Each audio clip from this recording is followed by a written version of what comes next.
Welcome to the Property Couch, where each week you get to listen to two of Australia's leading experts. Bryce Holdaway, co-host of Location Australia on Foxtel's Lifestyle Channel, co-host of Escape from the City on the ABC, and partner of Empower Wealth Advisory. Ben Kingsley, chair of Property Investors Council of Australia and the founder of Empower Wealth Advisory, named the 2018 and 2019 Property Advisory Firm of the Year. Stay tuned as they bring you the insider's guide to property, finance and money management.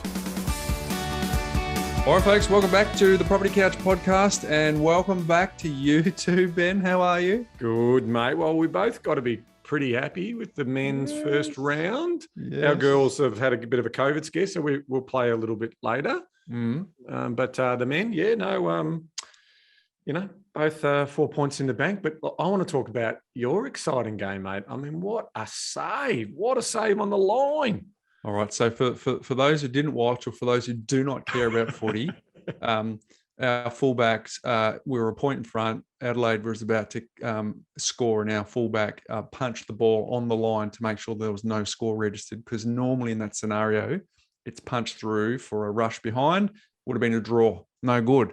So punched it into the field, straight off to teammates, and then we won the game. So that is equivalent to kicking 4 seconds to go. Like it was something like 4 seconds. That's equivalent to kicking a goal after the siren, Ben. The same outcome. So that was an unbelievable match winner. So thank you for pausing and reflecting on a Fremantle highlight, because let's be honest, Ben, for 383 episodes, we've had to hear about your beloved Pies every week, whether we want to or not. Oh, look, I tipped Freo, so I'm happy, mate. It sort of helped with my tipping for the round, so I'm very happy. I'm actually going along on Saturday to the G, getting along to have a look at the Pies v Crows. Yeah.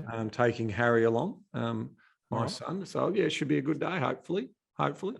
We'll hear about it all next week anyway. Well, you definitely will if you don't win, because clearly we were able to get it done. Yeah, if we don't win, you don't hear me talk footy, right? That's exactly. So very good. Hey, Ben, you've got a webinar coming up for PICA. Yes. Tell us about it.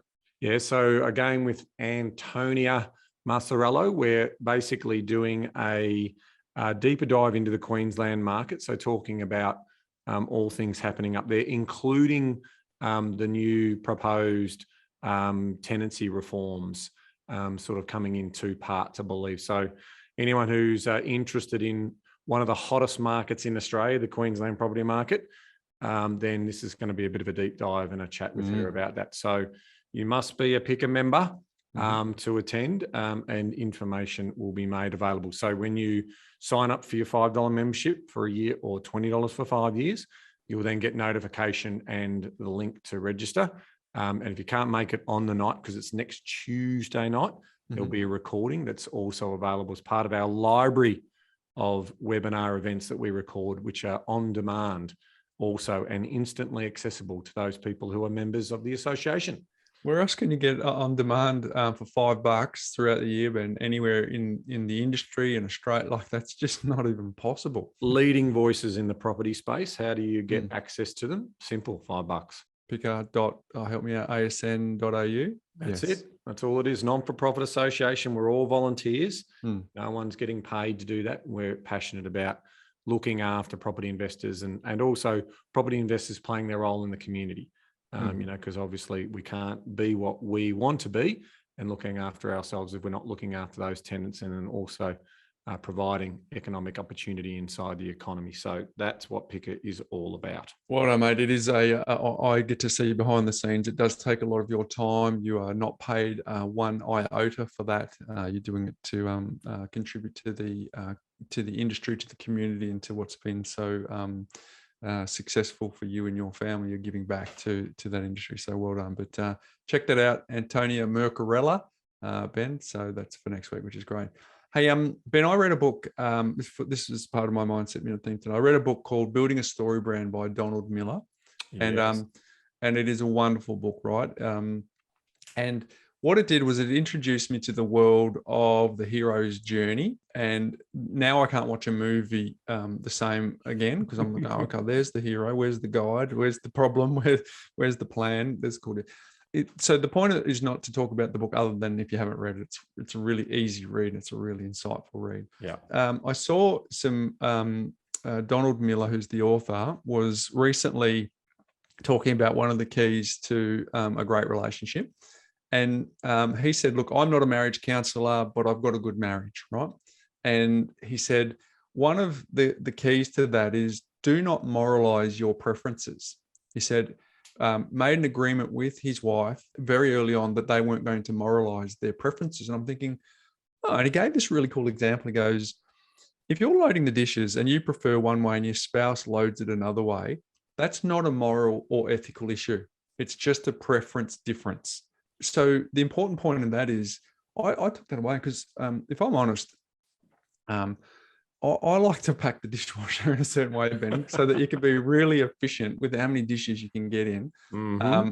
And then my beautiful wife Andrea doesn't have the same sense of this example really resonated with me because it's just a preference difference. It's not a moral or ethical issue that you pack the dishes. So if you put that across your whole relationship, he says it will save you 90% of your arguments. So my Mindset Minute theme today is for anyone who's in a relationship to take that very wise advice from someone who's been married for a very long time, and I've been observing for a long time from a distance that does have a very good marriage. Do not moralize your preferences. So could I call the preference of drinking out of the milk carton without using glass as a preference as opposed to a moral? Well, is Jane listening to this? Because I don't think I'd win that one. He might suggest that that's just a preference, Ben. I could pitch it, but I think it's going to land on deaf ears. I don't think the boss likes me drinking milk out of the milk carton. I think you're right, mate. I think so it's you doing it and she's saying, oh yeah, no, it's a big no-no, right? Obviously germs and everything else, but yes, no, I've formed a habit that's not a good one. Well, I was going to say you might have forgotten this, Ben, but your most recent birthday was 50, not sort of 5 or 8 or 9, which is when we used to drink out of the. I'm trying to save on the washing up, Bryce. I don't want any extra dishes. I'm saving the environment, water use, energy use. Yeah. Just why would I make a glass dirty if it can just go straight down the gullet? Yeah, mate. No, I think you're on your own on that one. I think yes. I know I'm in the wrong there, but yes, I've got to. Look, I haven't done it for a while, but it's just been one of those ones where Jane goes, "Did you just drink out of the carton?" No. Yeah. Yes, maybe. Yeah. And you've got the little milk on your chops, so it gives it away. Hey, today's Q&A day. Looking forward to it. We've got 4 good questions to get through, so thank you for sending them through. Hey, Ben, I just want to remind everyone that I've put the call out that if you go onto the propertycouch.com.au and you leave a speak pipe question, which is a fancy way of saying, give us an audio version. Hi, my name is, this is my question. We will give you access to the Start and Build course for free. Wow. That's hundreds of dollars worth of value, man. That's how important we want to hear from our community. Because I'm reading out the questions today, which people have gone to the effort to type. But if you go and leave your voice with the question, the Stig is very clever. She'll cut it into the episode, and people will hear your question and we'll answer it. So, and you'll get Start and Build course. Wow. We might be doing Q&A for the rest of our existence by the sounds of things. Yes. Hundreds of dollars of value that you're about to go and get. Well, people get nervous, Ben. They think, I don't want to hear my voice and all that sort of stuff. So that's why I'm creating the incentive so that people go, well, I might just have 10 seconds of courage and actually go and get access to the course, and it might change your life. This one's from Jay Sanderson. It was a reach out on LinkedIn. I've only just started my investment property journey and acquired one passively geared property, which I'm about to develop further. My current buyer's advocate is trying to find additional properties for me to purchase, and I have the funds approved, but he's telling me that inventory is short at present. What would your advice be here? Look for properties myself or speak to additional buyer's advocates? Low stock for properties, Ben. Interesting one. I might kick this off by saying that the low stock is actually real, and it's not only real in certain patches, it's real across the country. It's been a legacy challenge that people have from the security of selling their home and trying to find a new one is not so there. So they are doing it the other way around. So we've talked about this a couple of times. So that stock challenge is definitely real. So my point here to Jay is you could look for properties yourself, but if you've got a buyer's agent who is independent, experienced, and knows what they're doing, chances are they're going to be across the market well and truly more than you are if you're trying to juggle your day job as well. And then if you speak to additional buyers advocates, well, the reality is they are going to be faced with similar challenges also. So I would back your buyer's advocate in to give them time, because we're waiting for stock, it's skinny, and we buy in our own team, Ben, we buy a lot of properties off market. So if you have a buyer's agent who has a good network effect like we do, you will get access to those properties. But if you chop and change, that sends a message to the buyer's advocate that they only have their time to exchange in this process. And if you have shown that you are likely to pivot and change, that will affect the relationship that you have with the buyer's agent, and will also affect the relationship with the new buyer's agent if you were prepared to use them. So, Ben, there's a bit in it, but the reality is there is low stock at the moment, and we'd like to see that. We'd certainly like to see that change, because it would help with some of the rather extreme over reserve prices that we've been seeing of late, given that stock shortage. Yeah, because I mean, it could be confusing for some because they're hearing reports from CoreLogic and Domain, realestate.com.au, that there is a supply surge that's happening. But in relative terms, that supply surge is still lower than what we're seeing in historical terms. And in addition to that, we've had more record buying than we've ever had in the last sort of 6 to 12 months as well. So whilst we might be seeing a spike in supply coming on, we've had this challenge around it being absorbed relatively quickly, which sort of goes to the whole idea of what we do see at the end of a cycle is some of the B and C grade. See if I can get that out. Mate, you were trying to fast track those and combine them all then.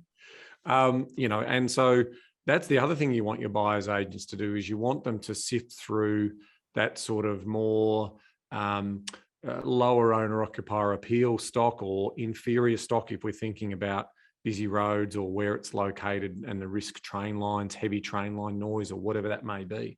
So that's what you've got to contest with. So I'm a bit like you in terms of the message that I have to Jay is also around this idea that you want to be in a market where there is reasonable buying activity, and in some cases probably active buying activity, because the alternative is to buy somewhere where you think you're picking the bottom of the market, but that bottom of the market could be there for years.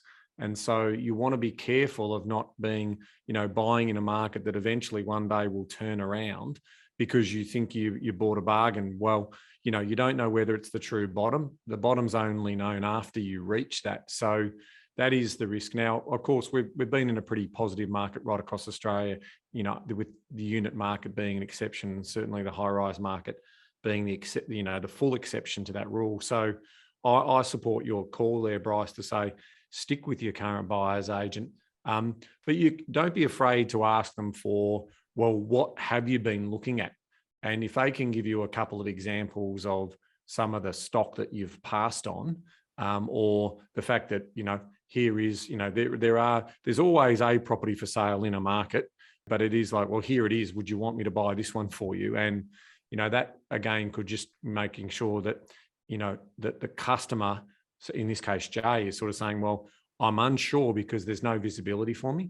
So just give me a little bit of visibility on what you're looking at. It doesn't have to be extensive, but just give me a couple of examples of what you've passed on, and then I'll probably be more confident to hang around. So, that's the way in which I see this story here. So you want to be buying in a good market. You want to be buying owner-occupier appeal assets that really do, have that X factor about them, but you're going to be buying them under competition. That's the truth. Yeah, it's a really good point that you raised there, Ben. So good question, Jay. And I guess to lift the veil a little bit on what we do inside our business, to your point there, Ben, is quite often a client will go for the first property that we recommend. And the reason they will go for the first property that we recommend is because it's not the first property that they've seen. Yeah. And by that, we will say, hey, listen, Mr. or Mrs. Investor, hey, look, I checked out a property today in Smith Street, and the reason it didn't work for you is because X, Y, and Z, right? So you're actually, your buyer's agent is taking you along for the journey so that when that one pops up, because I always say to a client that we're never in a hurry to find a property, but when we find a property, we're in a hurry. And it's important that you find that distinction, because sometimes we will say you need to buy today, and you've got very small window of time to act, because if you've got a low stock environment, you're not the only person going for it, and you've got to jockey for position. So part of that jockeying for position is acting quickly, having already done a lot of the prep work in advance so that you're in a position to actually say yes. So I'll repeat that again. We're never in a hurry to find a property, but when we find a property, we are in a hurry. So you need to have done a lot of the legwork. So I would suggest, Jay, that getting close to your buyer's advocate, making sure a lot of the questions have been flushed out. If you have any reservations on any suburbs, any areas, any types of properties, now is the time to be having the dialogue with your buyer's agent around that. Because I promise you, when they ring you, Jay, and they say, I've got one, you're going to need to be able to move quickly, and you're going to need to be able to put everything aside to the fact that, hey, the whole goal is to be able to secure it in this market. So get a lot of the legwork done beforehand. You talked about one of them is passively geared. I wonder if you mean positively geared, but if you're looking for positively geared properties now as well, in an environment where prices have gone significantly north across the board, and rents haven't yet caught up, that is getting currently a little harder and harder to do over time as the cycle changes. That'll mature. But if you're chasing positively geared properties as well, that is making it even skinnier on a skinny stock market. Yeah, as interest rates rise later in the year, that also is going to increase your cost of holding. So, that's right, Bryce, in terms of, if you've got something that's positive and it might move to neutral if we do see a few rate rises with inflation trying to be brought under control, that's effectively what's going to sort of play out here. So yeah, again, the fundamentals for me is if you can get a good asset, make sure your cash flow balances allow you to provision for interest rates being at least 2% higher than the current market is indicating. That gives you some buffer range. Don't put yourself into a serious gearing position. If you're uncertain about your future cash flow and uncertain about a few other things, fixing a portion of the loan is going to be helpful for you, but just be mindful that fixed rates have moved. So they're off their bottoms. So that also then gives you an indication that variable rates are going to move higher over the course of the next 12 to 18 months. So something to be mindful of. But I would, summarising, Jay, if you've got a good buyer's agent and they're a good communicator and they're giving you good common sense advice, hang around and believe in their experience and their knowledge of the market. Yeah, sorry. And the last thing I would point out too, Ben, is for he said that I've got a passively geared property, which I'm about to develop further. Yeah. That's an interesting point for a buyer's agent too, Ben. If you are someone who wants to turn apples into apple pie, generally you're looking for specialist buyer's agents who specialize in that, because quite often a buyer's agent will be able to say, hey, listen, I'm happy to find you the right location, happy to find you the right property within the right location, then I'm happy to take it off the market for you.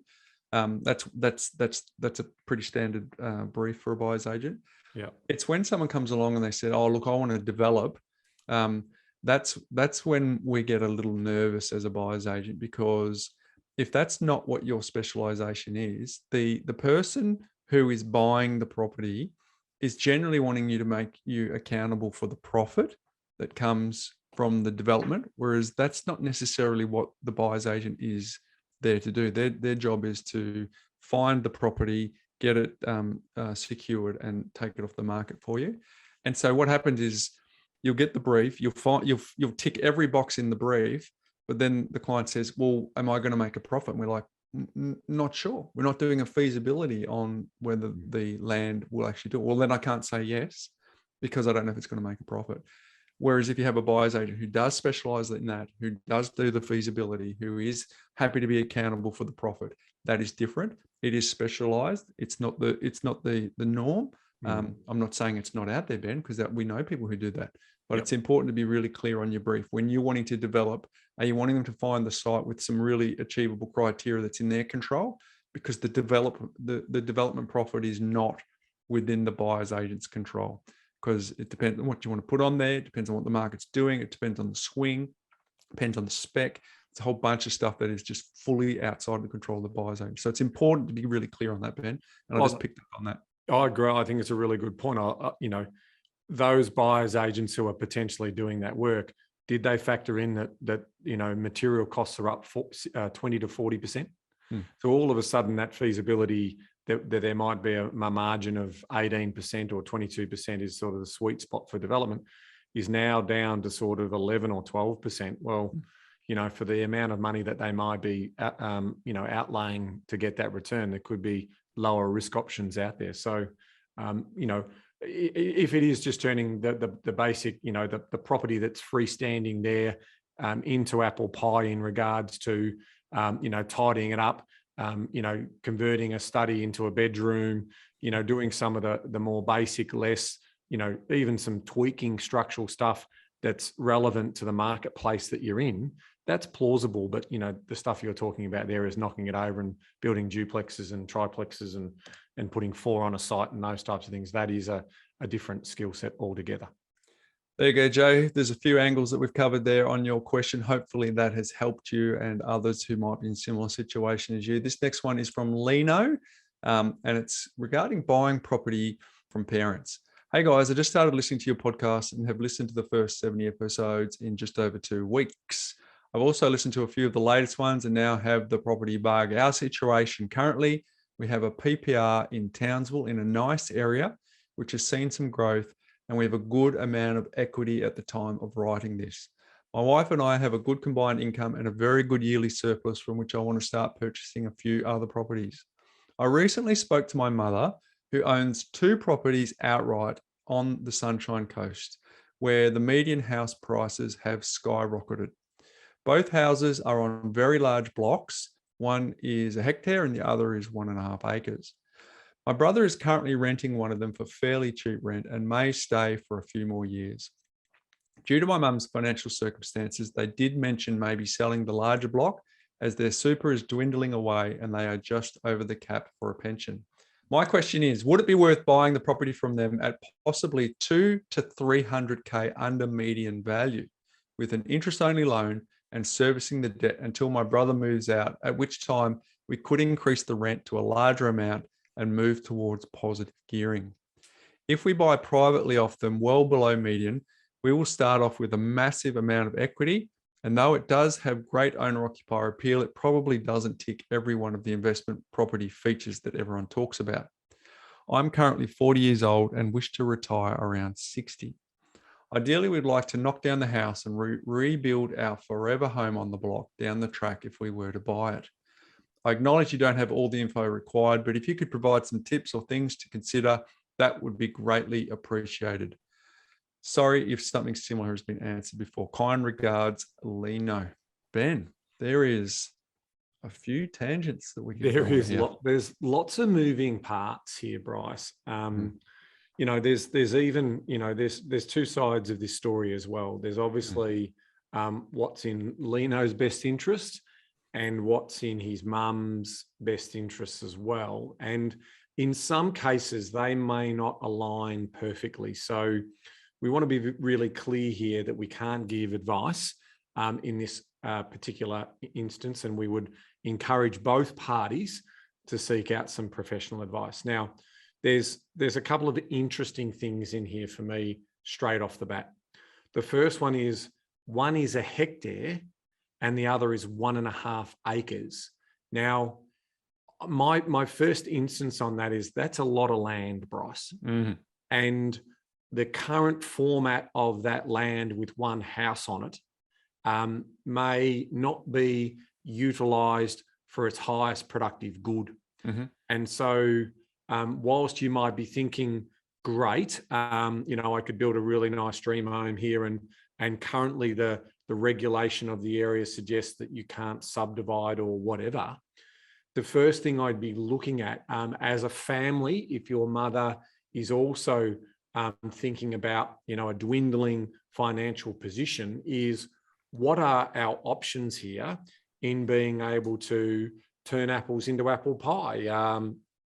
So what might be in Leino's best interest in regards to a $200,000 to $300,000 below median, that he's not saying that he's not buying it at market, so we don't know the answer to that question.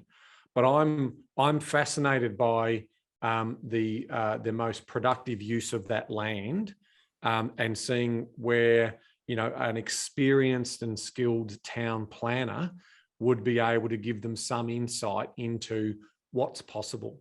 Now, we also don't know on the mum side in terms of if one of these is a principal place of residence. We know the brother's renting one of them, but what's the story with the other one there as well? So what we also want to say here to the mother is, you are asset rich, but you're also trying to get a pension. So there are other options here as well in terms of how can you release some of that equity without potentially selling it?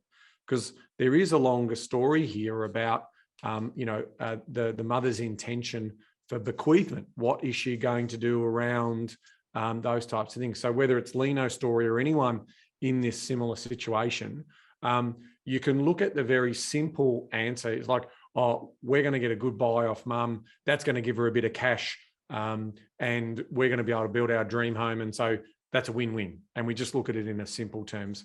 I think there's far more opportunity to this story that's not presented here, that would need further scoping and further due diligence to be able to see, again, the classic making the invisible visible, so you can make a more informed decision with the right advisors at the table telling you where the potential lives, and you build out the best opportunity for all parties, but fundamentally for the mother, because she's sitting on the assets. Now, coming back to your story, Leino, you good income, equity in your own home, you also potentially are in a position to start to build your own property portfolio outside of these opportunities. So lots of moving parts on this one, Bryce. Lots of moving parts.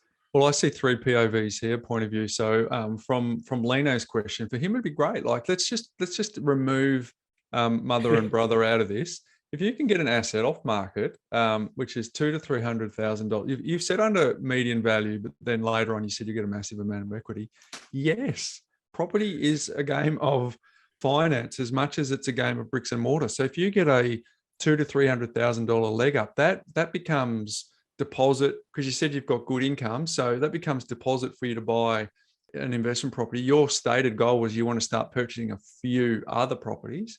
So that's going to give you a serious leg up on being able to do that, because the biggest challenge that people have in building a property portfolio is having that equity or that deposit to kick in. So from your point of view, with a good income and being able to get that money, so that at face value looks like a serious tick. If anyone can get it off market undervalued by that, that's a no-brainer. We then need to pivot to your brother's point of view. How does that work in terms of, is your brother okay with you getting a $200,000 to $300,000 leg up? And does that add complexity? Because we're not only talking about a financial transaction, we're talking about an emotional transaction here, because dealing with family is often not straightforward when you're mixing the two here. So from your brother's point of view, how does he feel about that? If that's straightforward and he's cool with that, well, then that's another tick in the box for you. But if he wants to see some parity or some fairness around that, well, then that might add some complexity. And then mum says, well, why don't I give it to you both to buy, and you both can get some equity? Well, that's great. But you've also stated that you want to build your forever home on it. So you want that title in isolation, if that's the case, so that you can build your dream home without having anyone have any input on that. So from your POV, it sounds great. From your brother's POV, it's a big question mark, because there's no feedback here as to the appetite for that. And then Ben's really flagged some really good stuff for you from mum's point of view. There are options. There's reverse mortgage. There's financial planning. There's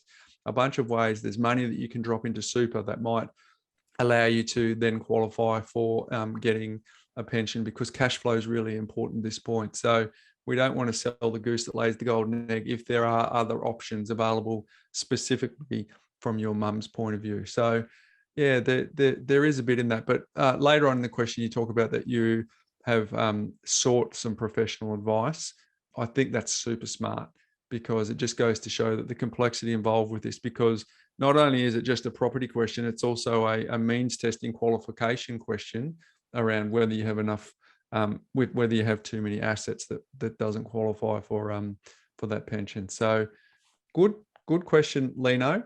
I think you flagged it that we don't have all the info. That's right, we don't. So all we can talk about is principles here.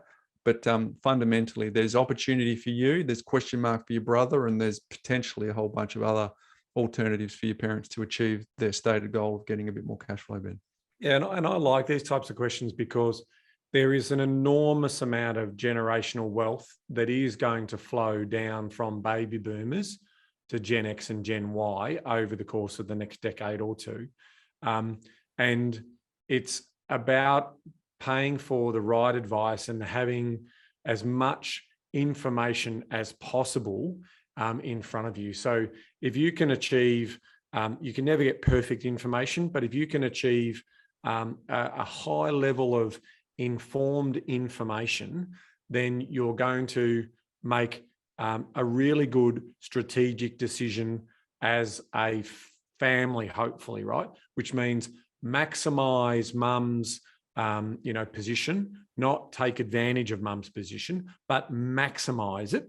And then that flow on effect will come to other members of the family. So similar, again, with this generational wealth transfer, I can see most people, Bryce, will just go, oh, I got a good deal. My brother's okay with it. And then all of a sudden we execute on that. And then all of a sudden, the family members actually, you know what? I'm not okay with that. And 5 or 10 years time, someone says, well, I've just worked out that they made $250,000 out of that deal. I wasn't worried about them, but now I want my turn. I want my share. And so, unfortunately, money does cause a lot of family breakdowns. So again, from, Leino, do the right thing by your mother, and just let her know that these are some options that she should be exploring. And, the first one is about getting an assessment of the subdivision of that land, to see, again, maybe not today, but into the future where that's going to go, because it is the land that is going to appreciate. And, at the moment, they are sitting on a land bank of a significant amount of land. So that's where that's where the opportunity lives in terms of how you look at that.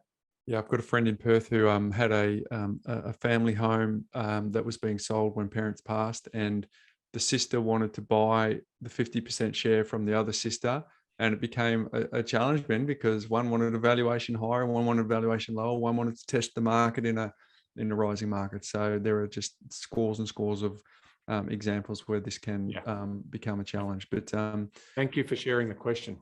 Yeah, hopefully that's helped, Leino.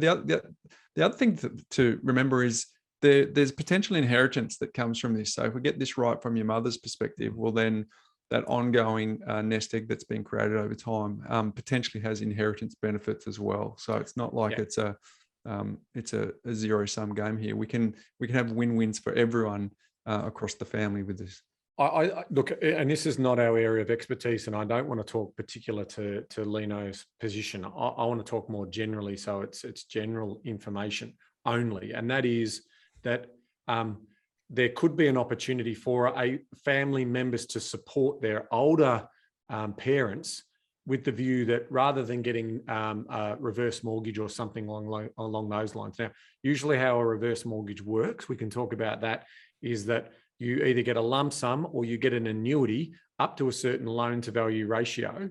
And at the end of that, when the parent or the elder person passes away, there is a choice to either take over that mortgage or the property is sold for the banks to recover the loan that they have against that. So another way of doing this is financially support their parents. Now, those parents would need to disclose that they're receiving that income, and obviously that would have an impact on any pension. Now, currently in Australia, your principal place of residence isn't means tested, so that doesn't affect your current ability to earn a pension. That may change in the future. Like it's very hard to argue someone sitting in a $4 million home that they should be getting a pension. Now, all of those people that I'm talking to, baby boomers, saying, hang about, we took this country from post-Second World War into one of the best standard of livings, and we've paid our taxes along the way. So every one of us should be entitled to a pension. I'm not disputing that. What I am saying is governments are shocking at managing money, and they keep spending to solve problems, and they need taxes to be able to do that. And so they will then see people in high net worth positions as being people that are available to try and earn that income from. The same way, and they look at property investors. Well, they must be well off. They might be well-to-do. They could afford to pay more taxes. So this is how the system runs in this country. So that's why I'm saying death taxes will be a conversation in the next couple of generations.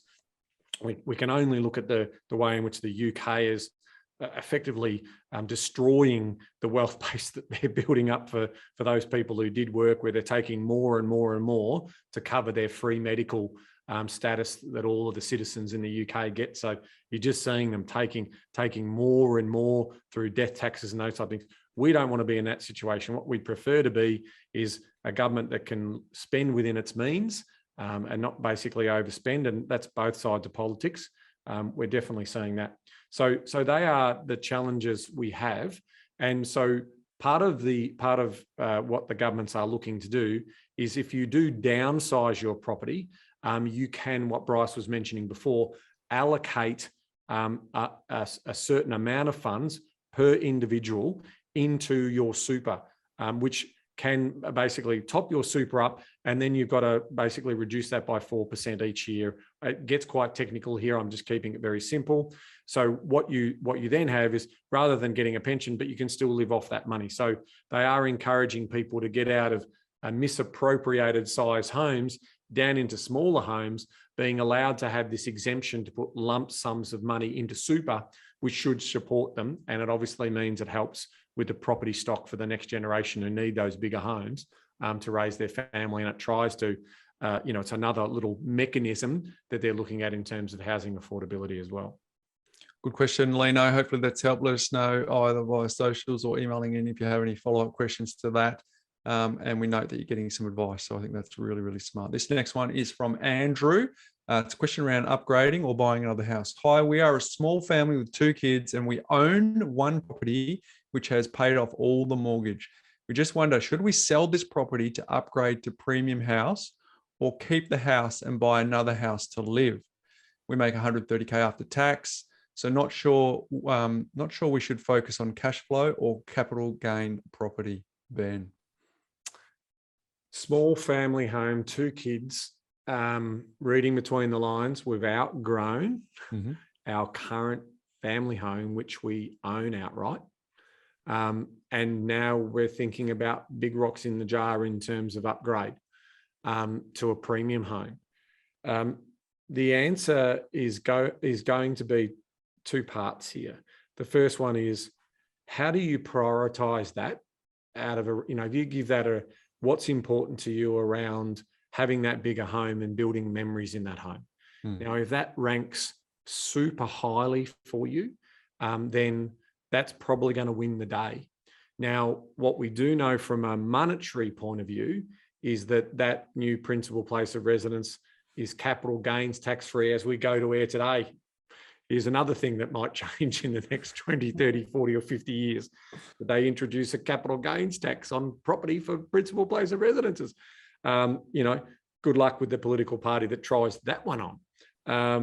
But this is going to be a case where, governments in the future are going to have to make unfavorable decisions again, because they have this unfettered spending habits that I can't stand, but they go about doing.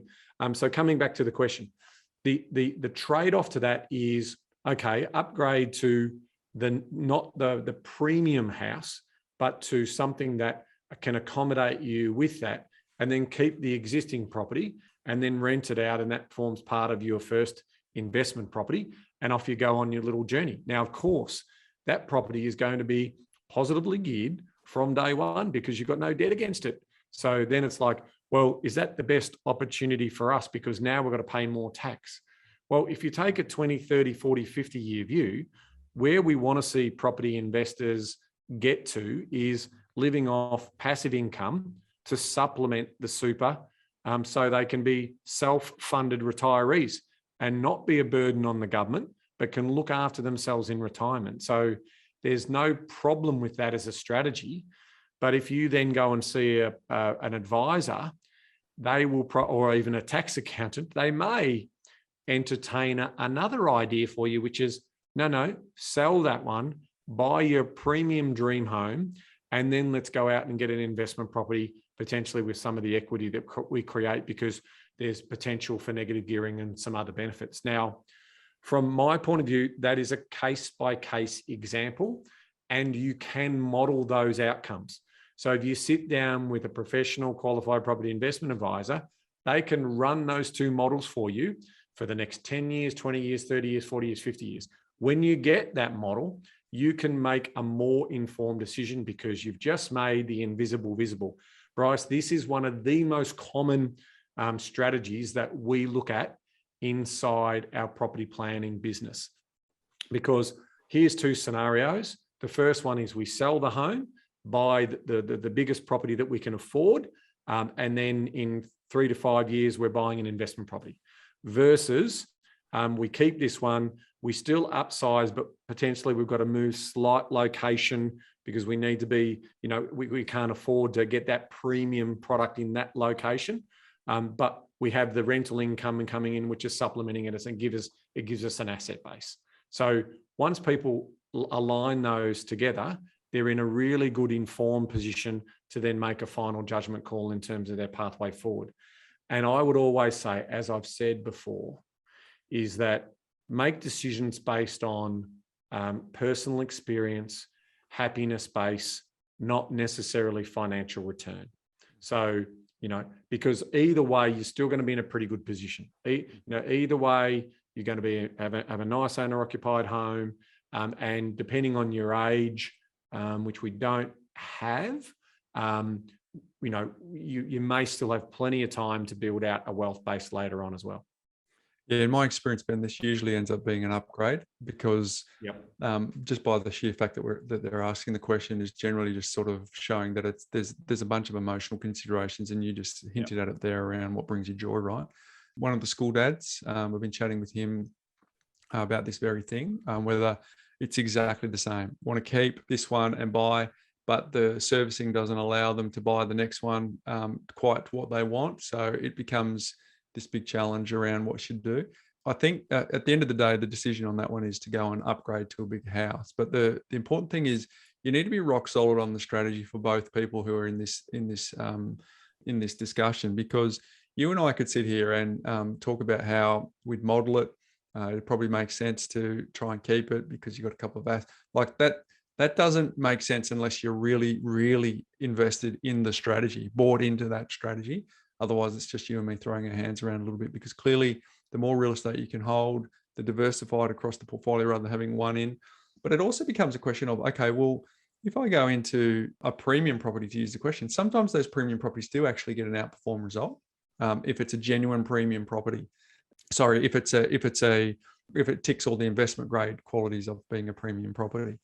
So there is a fine line between that as well, but it does become a model versus reality. There is an opportunity cost too, because when you do buy a more expensive property, inevitably that means that your servicing often gets to its maximum level, and the hidden costs of moving is pretty strong too, because all the capital that you invest in on the move as well. So it might mean that you lose a bit of momentum around buying the next property and getting enough properties through the portfolio. But there I go again, going into model talk, Ben, and what makes the numbers better. But at the end of the day, if you've outgrown your house, or it brings more joy to have some outdoor entertaining areas that are more conducive to the lifestyle that you want, a whole bunch of reasons, it really does come down to being really clear around the financial versus the emotional costs that are involved here. And but you nodded, and no one can see that, Ben. But when I said I think this will come down to an upgrade scenario anyway, it's because in reality that's generally where these questions end up being. I would say our experience is 9 out of 10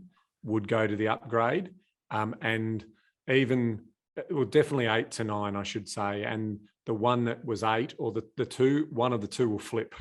Yes. So they'll buy their second best, and then in 5 years' time they'll upgrade to that premium house.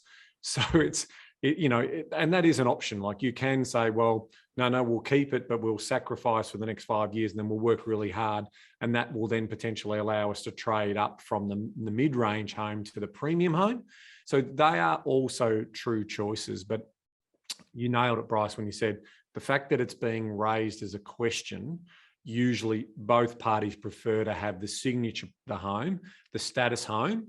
And good news is, as you say, even though those really super premium homes can be a little bit more volatile, so you've got to be careful about, market volatility at that high end.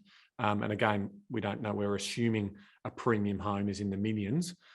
So when we're thinking about this, so that's the choice. But it's great to put your mind at ease by seeing the numbers, because, like all of these things, if you don't scratch that itch, you will always be forever, oh, what if we did? Because, and I know when we do our talks around the country, what's the biggest regret investors have? Not starting early enough, or secondly, selling that property. Yeah. So, you may also find in some of these models that we can prove to the household that they can actually keep the existing but still get the premium. So, in this particular case, 130,000 after tax, that's probably going to limit that story. But again, we don't know what area they're in.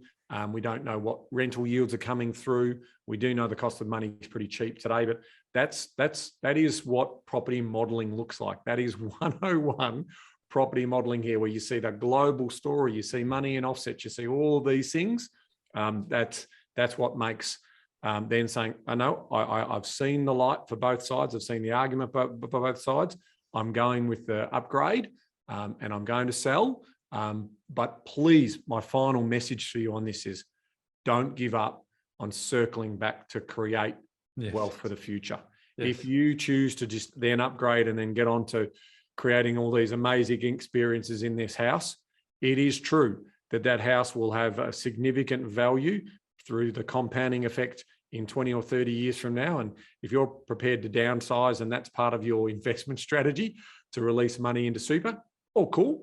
But you could have even done a little bit better if you had a circle back in 3 or 5 years to get that first investment property, or to make sure that any surplus money is working harder for you, so you're not leaving any money on the table. My final point for this, Ben, is just to remember that the finance strategy is really important here. If we go back to property being a game of finance more so than a game of bricks and mortar, assume that this person had all of the money that they paid off on this home in offset. So they had the original loan on the house that they've got. They would have had a really easy decision to go, okay, I can keep that. The original loan would have been quite small compared to where the market had held it for a long time. And they could have just moved their cash pretty easily and bought another property. So, but that's often one of those rear vision mirror exercises where you don't realize. Yep.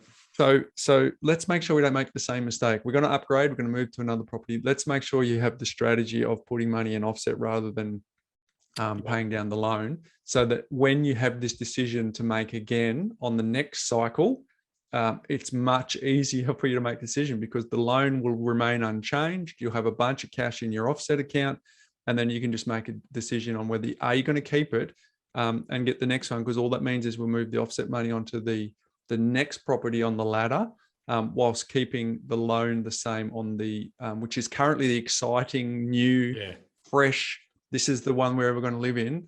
You can't imagine that you wouldn't ever live in it, but at some point in the future, you may be at the same position that you are right now on the existing property. So let's not lose sight of that as we move forward. A great reminding tip, Bryce. Very well said. Set it up for the next one. So good question, Andrew. Thank you for that. Last one for us today, Ben, is from Winslow. It's about optimal mindset, and I love this. I'm looking forward to riffing with you. Hi, Ben. The reason it's just you, Ben, is because it reached out to you on your LinkedIn. Oh, great. Hope you had a great weekend. Here is my question. Considering that investing can be taken quite seriously by some people, what is the optimum state of mind that individuals need to have when performing their best as an investor? I'm referring to things such as motivation, mindset, emotions, etc. I understand that investing is for the long term, somewhat like a marathon instead of a 100-meter sprint. What are some of the things that investors should do to get their state of mind prepared for investing? It would be great to hear your thoughts. Look forward to hearing from you. Regards, Win. Ben, optimal mindset. This will be fun for us. Yeah, I mean, I hope at some point this year we'll talk more about this concept of perfect knowledge. And from an investor's point of view, we simply don't have perfect knowledge. You never will, in terms of, unless there is a way in which you could have an understanding of all the facets of the investment environment that you're about to go in. And that's why no investment is guaranteed. There will always be risk, and there will always be changes that occur into the future which carry that risk. So please accept the fact that there is no guarantees, and there is no such thing as perfect knowledge when it comes to investing. And an efficient market thesis from an economic point of view is just that. It's a theory. It doesn't necessarily happen in practice. So you'll always see markets go above their fair value and below their fair value over time.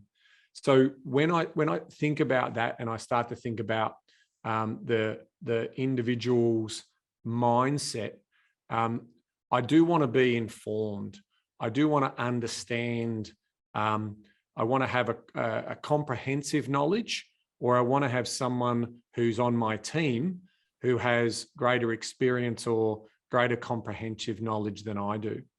The other thing I also want to be thinking about from an investor's point of view, rather than a speculator's point of view, and let's face it, we all would love to be the next Warren Buffett, and Charlie Munger. But look, the reality from our point of view is, it's very hard to do that, and we also know it's in a lot of cases it's very hard to consistently outperform the market. Now, how you accept that market thesis is you look to the long-term, Bryce. You actually look at the very, very long term, and you use evidence-based long-term information that can help inform your view. So we've always looked at 30, 40, 50 years of data that's informing our views of what's happening in particular marketplaces. So even though those marketplaces are going through gentrification, they're going through reinvestment, they're going through backfill, where people are knocking down old homes and building new homes. That is adding investment into that location, and that finds itself in the land value over time. The capacity, in addition to the intent, is also something that you would want to understand from that point of view. And I'll finish, Bryce, by basically saying that the reason why we talk about knowledge is empowering, but only if you act on it. The biggest challenge I see here with most people is they're looking for perfect knowledge, and they will never find it. And if they don't accept that, and if they keep looking into the data, and they'll get paralysis by analysis, and they won't take action because in their mind, they're trying to be the very, very best at what they can be. And I think if you've ever worked with advisors who are telling you the truth and not trying to spruik to you, is that they don't even get it right all of the time. We've got our, sort of our misses in terms of Brisbane apartments, that we were buying when we should have been buying in other markets. There's potentially, we weren't big on Hobart. That might have been a market that it could have had but time will tell, but certainly it's had some strong growth. So you're never going to be perfect at this. And anyone who says that they are perfect at it is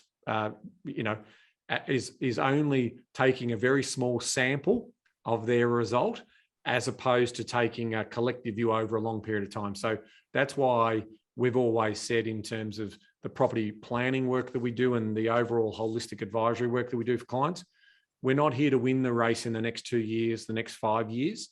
We're here to provide supplementary passive income in retirement over time. And we use property as our preferred vehicle to do that. And over time, you'll start to see that compound storytelling it. And we try where we can to use long-term evidence that's supporting our arguments around land value, around capacity, around human interest and human behavior to support that story. Yeah, good feedback, Ben. There's a couple of things I want to pick up on that you touched on. This is speaking to me as much as anyone else, but done is better than perfect, right? So taking action is actually really important. I've been helping people buy investment properties, Ben, since 1998. I was 23 at the time, and I made some observations then that I can probably articulate a little bit better now. And I'm going to generalize. And if you're outside the box here, I'm not trying to offend you because I know that there are exceptions to the rules. But what I observed in my 20s, Ben, that people who use their hands, who are physical workers, were more likely to say yes and buy without looking for them to be perfect than people who are knowledge workers. Because those knowledge workers were looking for models and they're looking for the perfect and they said the what if and they had the sensitivity. Whereas the physical workers, they were action takers by nature. They didn't overthink things and went through. I promise you, crew, I'm not trying to offend anyone who's outside the lines, and that I'm just saying it was just this observation, this subtle observation. That was your observation, yeah. That I was seeing, and just I'm the knowledge worker, and I'm probably in the one where it was I needed more models, I needed more supporting evidence, I needed to see the proof, I needed to see the what ifs, all that sort of stuff. Versus some of my friends at the time who were just like, just get it done. So you said it, knowledge is empowering, representative, act on it. For me, the mindset is around someone who is an action taker. That's really, really important. Secondly, the mindset that you want to have with what we talk about on the property couch is you want to be a farmer, not a hunter, because the farmer knows that they've got to plant the seed for the crop for next season. They're not looking to get something immediately right now, which the hunter is. So if you can take on the approach of being the farmer, not the hunter, that is definitely going to help you. The other thing for optimal is I'm lucky I get to speak to Ben regularly, and he and I would talk about buying a property with the same level of emotion as Ben had for buying the tickets to go to the footy on Saturday with Harry. That's exactly the same emotion about buying another property. But we understand for a lot of people, there is a huge amount of emotion that comes from that. So surrounding yourself with encouraging people is important. And here's the tip. Generally, it doesn't come from your immediate friends and family. Not, again, I'm generalizing. Some people are blessed, Ben. But quite often people may make the mistake of going, hey, that person is, I'm concerned that person is going to get ahead of me. So the way that I can do that is subliminally, I don't want them to get ahead of me. So the way instead of saying, hey, listen, that seems really great. It seems you're going to be ahead and I'm going to feel I'm going to left behind. They wouldn't be that authentic. They'd be saying, oh, it's risky. Don't, it's such and such down the road.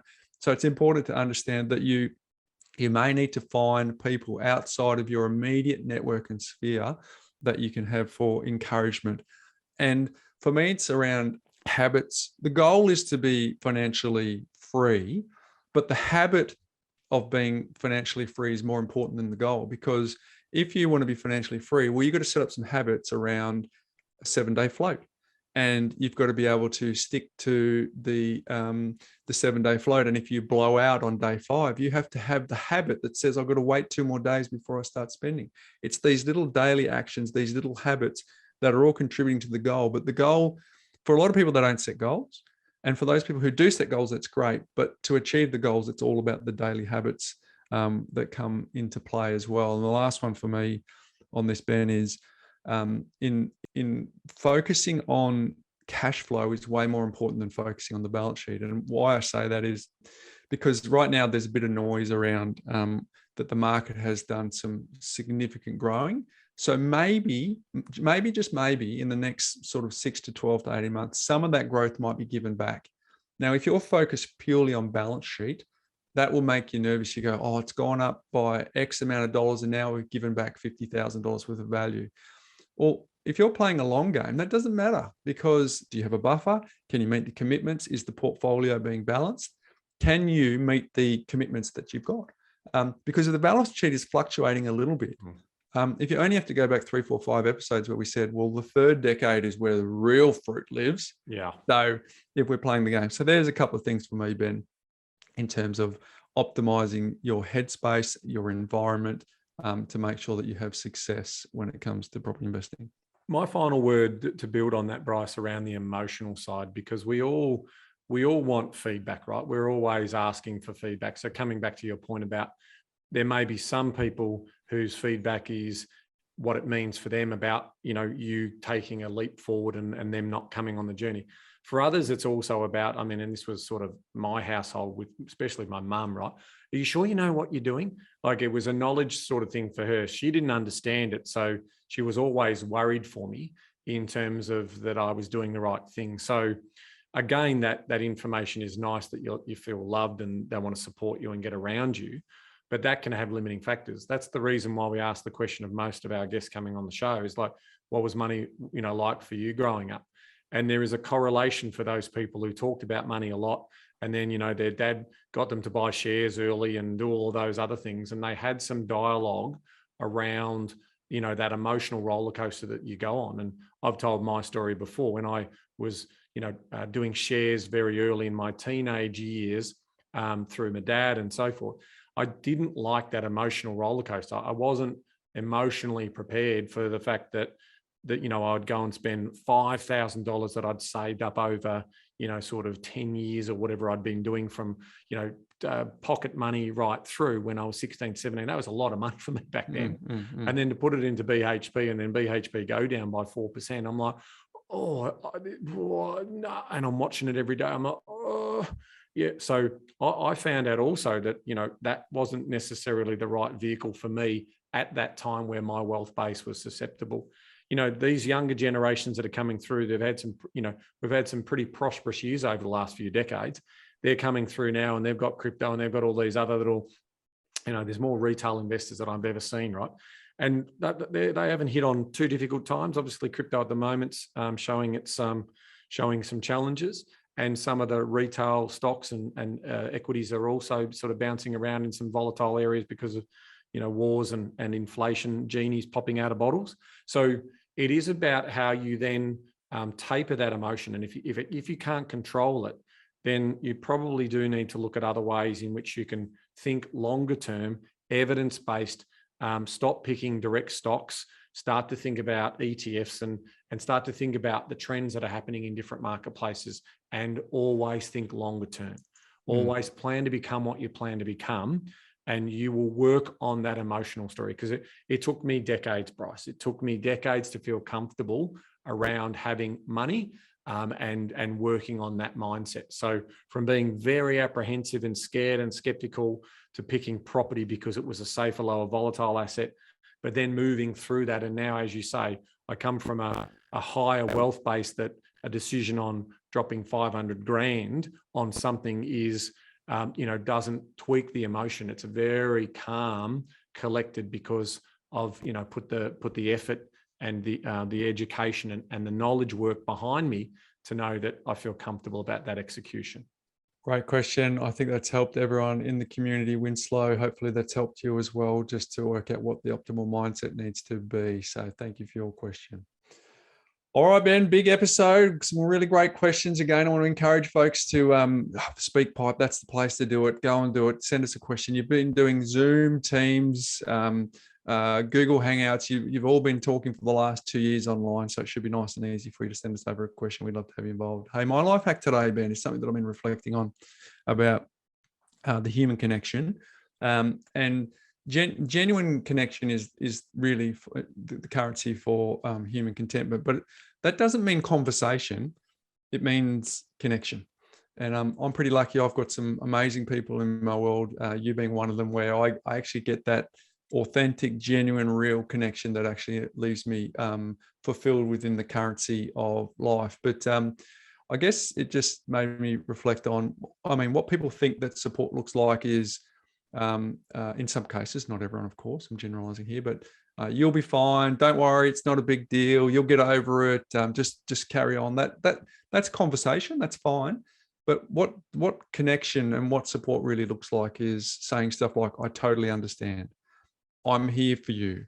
How can I help? You've got my support. You are not alone. Let's talk about it. We've got this. So my life hack today is just to encourage folks to use some of that language around connection rather than conversation. Are you conversing with someone? And that's fine and that's great. And I'm not sort of discouraging that. That's the the starting point. But is that conversation turning into connection, and that connection can quickly happen based on some of the questions you have. So my life hack today, Ben, is just look for those opportunities to genuinely connect. We are all starving for this genuine connection. So if you take the responsibility to ask some of those deeper questions for people and just let them know that you genuinely are thinking about their circumstances, hopefully you will find peace and contentment, but also some of the currency. And Ben, in a world where we've just come out of 2.5 years of COVID, where people have differing views, there's the A camp, the B camp, the C camp around that. The goal in the connection is not to be right or to be wrong. The goal is actually to converse and to communicate and to actually find reasons to connect, because if you've got a side of an argument that you want to win, you may come out of the discussion feeling like you're the winner, but you've totally broken the connection with that other human being. So football, COVID, insert any sort of politics, religion, all of those. The goal is not to win the discussion. The goal is to find ways that you and I walk away from this conversation going, wow, the person gets me. We connected. I cannot wait to hang out with that person again. Not, oh, I feel like I lost a battle with a conversation there. So bit of a longer one there, Ben, but it's something that I'm really passionate about, something that I'm really working hard on in my own relationships, in my own life, is to supersede conversation with connection, and they are not one and the same. Nice one, mate. Nice one. What's making property news?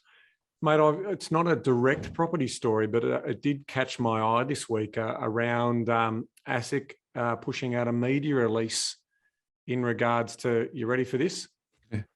Finfluencers.